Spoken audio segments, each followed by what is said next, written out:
Welcome back to another episode of Israel Under Fire. I'm Dan Diker. I'm here with my dear colleague Khaled Abu Toameh. Here we are 7 months into the Hamas-Israel war following the atrocities of October the 7th.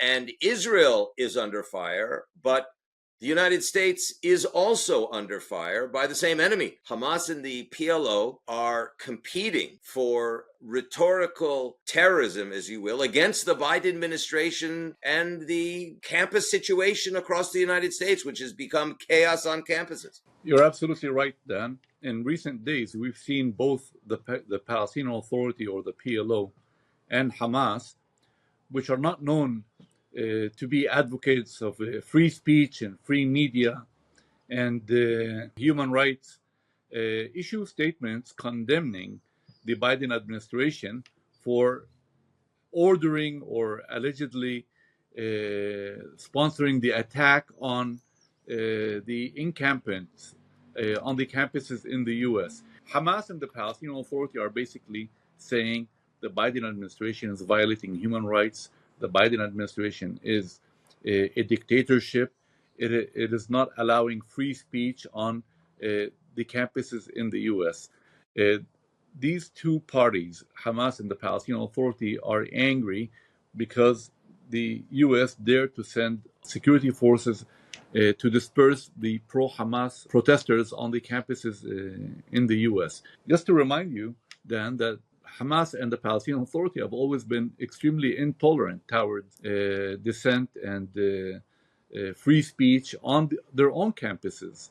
In Judea and Samaria, the Palestinian Authority are arresting pro-Hamas activists. Yes, and this is not new, Dan. Now, this is the irony that, this is the same Palestinian Authority that is now condemning the Biden administration for allegedly ordering a crackdown on the pro-Hamas protesters on the campuses in the U.S., on the college campuses over there. In the past year or two, the Palestinian Authority has arrested several members of the elected Hamas-affiliated student council at Birzeit University. They've also cracked down on students in other universities throughout the West Bank, in Hebron, in Bethlehem, and even in Jenin. And again, the charge is that they are either affiliated with Hamas or supportive of Hamas, or for having criticized the Palestinian Authority. In Gaza, at least until the war, Hamas was also maintaining a tight grip on the universities over there, arresting students,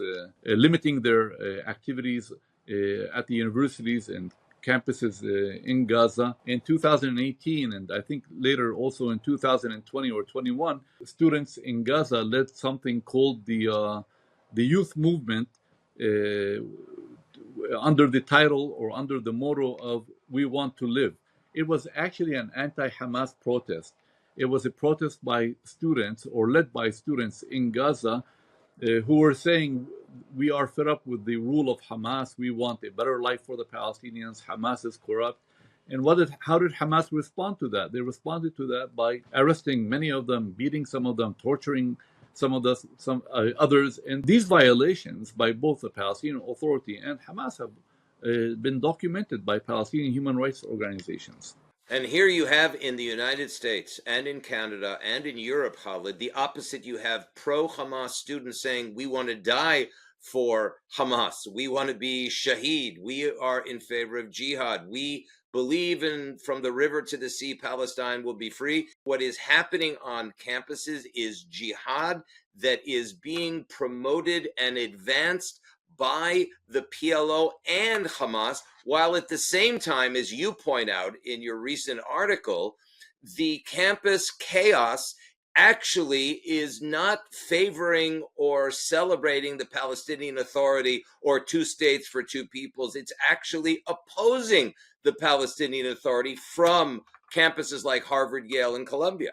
Dan, I was watching some of the videos from some of these campuses, and you are absolutely right. Many of the students were chanting slogans in support of Hamas. Just to remind you that Hamas is a terrorist organization designated by the US, the Europeans.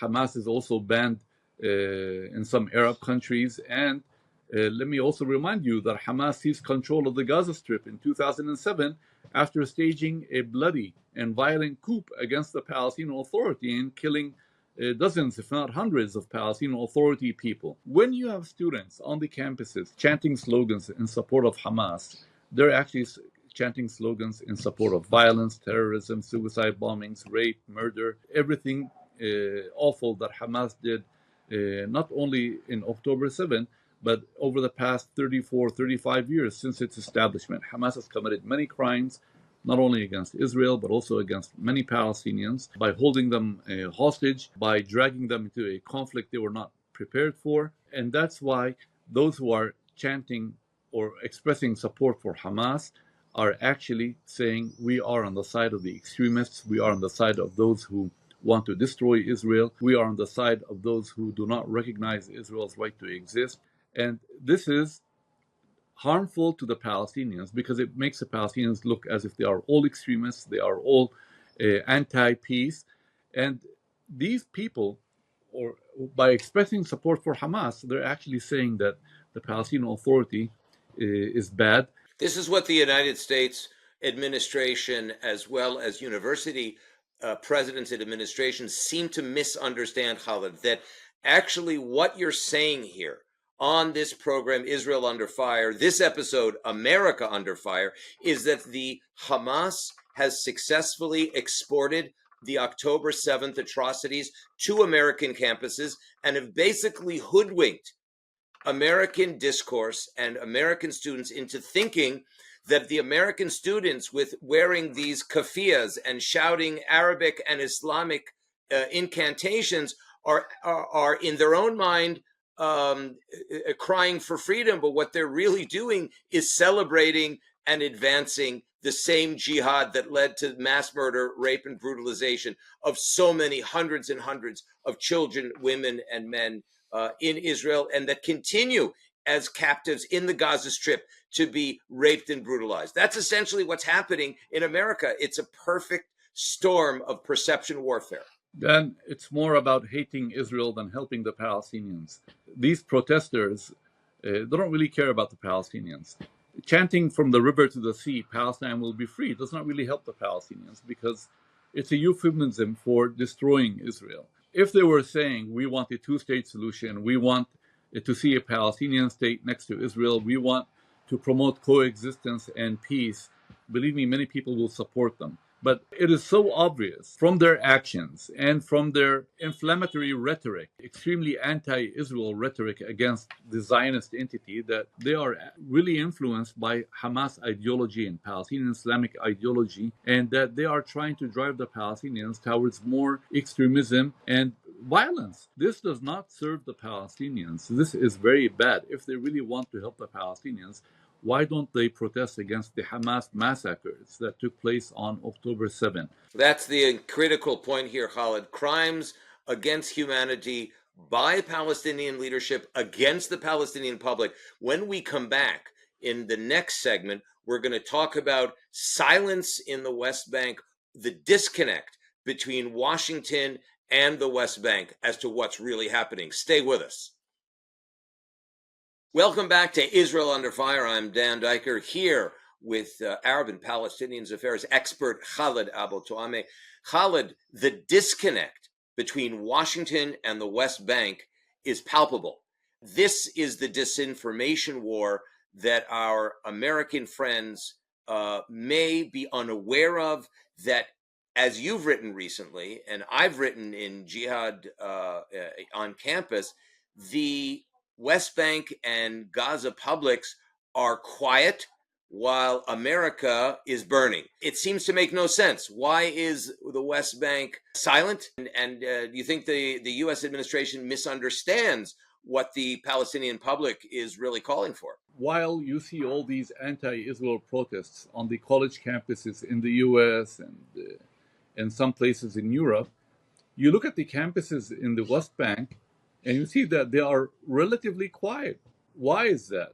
I think there are a number of reasons, but there are two major ones. Number one, that the Palestinians in the West Bank and Gaza, including the students, understand that what Hamas did on October 7 was, too much, that this is something that, does not really help the Palestinians. And as such, they are less incentivized to hold, encampments or mass rallies in the West Bank in support of Hamas. They do not want to bring the Nakba, the catastrophe, from the Gaza Strip to the West Bank. They understand that, this is something different. So this is one reason why the situation on the campuses in the West Bank has been relatively quiet. I mean, okay, there have been a number of sit-in strikes, but they were not in support of Hamas. They were, in solidarity with the Palestinians who are suffering in the Gaza Strip as a result of a war initiated by Hamas, which is legitimate. I would say, it's okay to express solidarity with the Palestinian civilians, with the innocent people who have fallen victim to Hamas's dangerous military adventure that has brought, a disaster on the Palestinians. There is indifference or apathy among many Palestinians in the West Bank that they do not want to be dragged into this conflict because they do not identify with what Hamas did. And number two, there's also fear in the West Bank. Palestinian students, Dan, are more afraid of the Palestinian Authority security forces than they are of Israel, by the way. They know that if Israel arrests you, okay, you get a lawyer, you can speak, you have rights, you can appear before a court. But if the Palestinian Authority arrests you and the Palestinian Authority is cracking down on students in the West Bank, if you're lucky, you will be held only in a prison cell in Ramallah or Bethlehem. And if you are unfortunate, you will be dragged to solitary confinement in Jericho's so-called slaughterhouse. The Jericho slaughterhouse, Dan, is a notorious Palestinian Authority prison where torture is very common, very widespread, and there have been allegations of abuse of human rights in this prison. This is a prison that is located at the entrance to Jericho, and it's infamous for torture, for holding Palestinians who dare to speak out or against the Palestinian Authority. And this is another reason that Palestinians are also deterred. They're afraid. And this is the same Palestinian Authority, as I mentioned earlier, that is now accusing the Biden administration of cracking down on free speech on the campuses in the U.S. People are also concerned about the potential spread of the Hamas-generated, Hamas-led war against Israel, its crackdown against Palestinians in Gaza. That's spreading to the West Bank. There's also great fear about a Hamas takeover, in the Palestinian Authority-controlled areas of the West Bank, which is about 40% of the West Bank and constitutes the federal, let's call it some sort of federal entity that it really constitutes de facto sovereignty of the Palestinian authorities. They're really concerned that they could lose their semi-sovereignty in the West Bank to the same Hamas that has essentially destroyed Gaza and is inflaming and exciting and energizing hundreds of thousands of American students and faculty at the destruction that they have wrought on their own people. Palestinians in the West Bank are watching what's happening in Gaza. They see the destruction. They see the killings that are taking place over there. And the last thing they want is to, have something like that in the West Bank. That's number one. Number two, it's not a matter of sovereignty. It's a matter of the economy. Palestinians in the West Bank have been badly suffering since October because more than 100,000 Palestinians from the West Bank used to work, had permits to come and work inside Israel. And since then, the vast majority of them have not been able to return to their workplaces inside Israel because of the security restrictions imposed by Israel in the aftermath of October 7. And this is taking a toll on the Palestinian economy. I go to Ramallah, I go to Bethlehem, I've even been to Tulkarem recently to visit family, and I can tell you, most of the people I speak to there, they are cursing Hamas. They're saying life was much better for us, before October 6th. I know this sounds almost like Israeli propaganda, Dan, but if you hear what many of these Palestinians, the way they are talking about Hamas, you would think that, this is something coming out of the Israeli Hasbara information machine. And sometimes I even refrain from reporting what these people are saying out of fear that, people will not believe that Palestinians are actually saying this. But this actually should give us some hope, Dan. In our last segment, Khaled and I are going to discuss the Biden administration's threat to withhold armaments to allow Israel to defend itself against this Hamas Palestinian Islamic Jihad war in Gaza, and how the administration is really undermining itself because its proclaimed enemies, the Palestinian Islamic Jihad and the Hamas, are cooperating in their assault on the United States. Stay with us for that head twister. We'll be right back.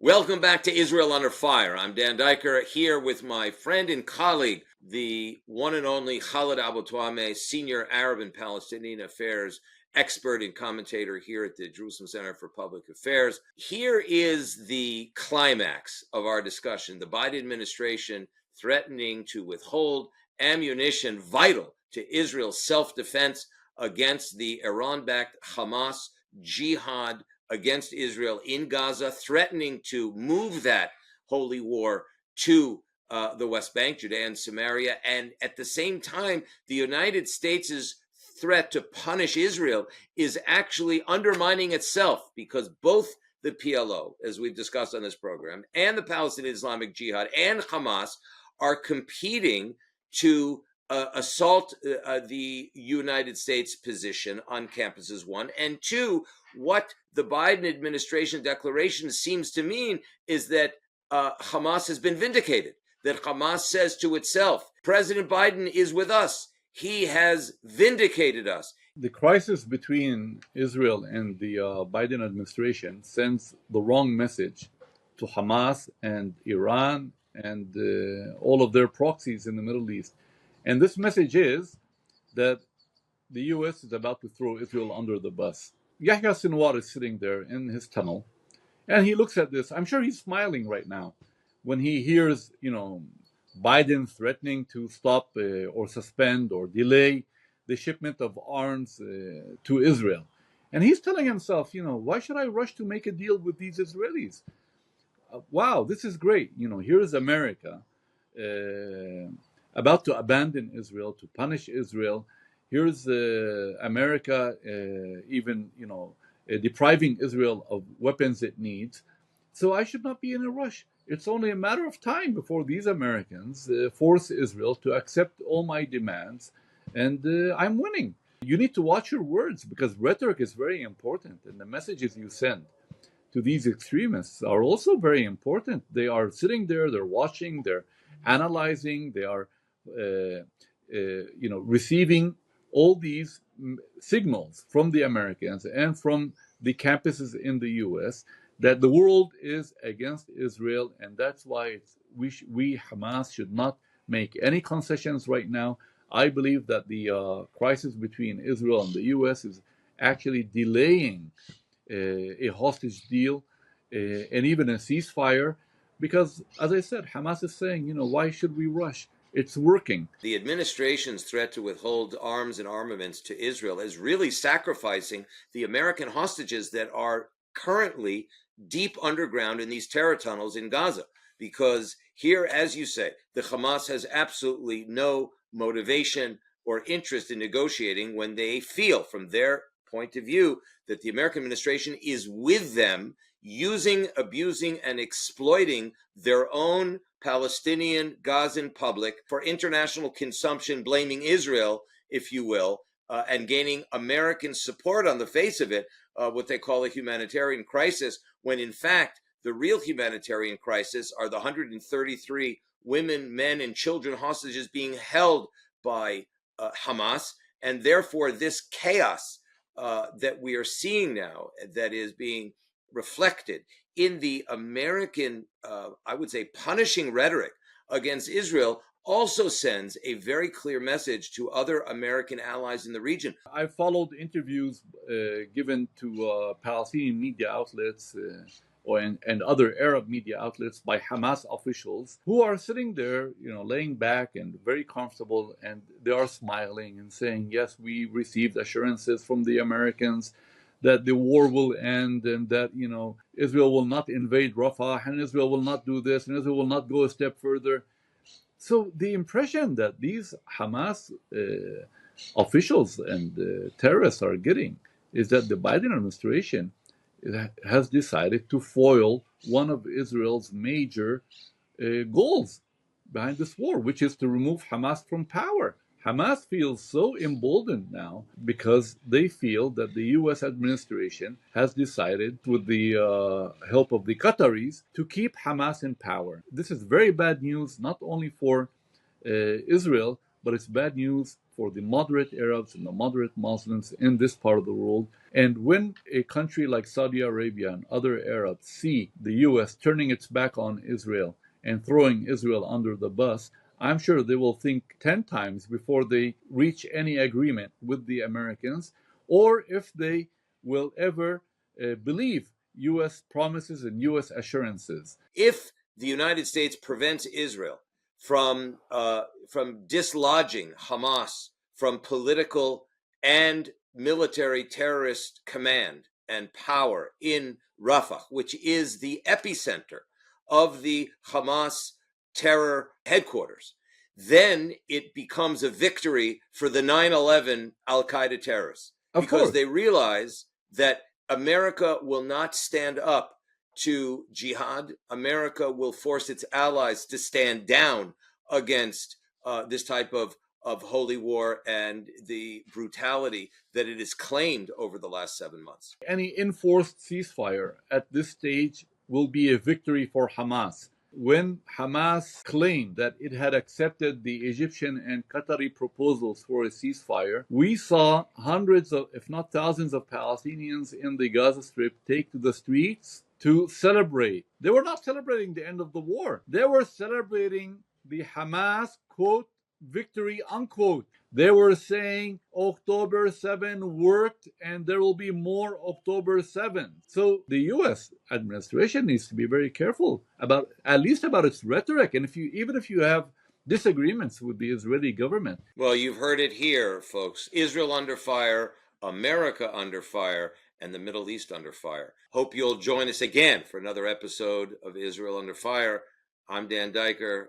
And thank you to Khaled Abu Toameh, my colleague, a dear expert scholar, Palestinian and Arab affairs here at the Jerusalem Center for Public Affairs. Thanks for joining us.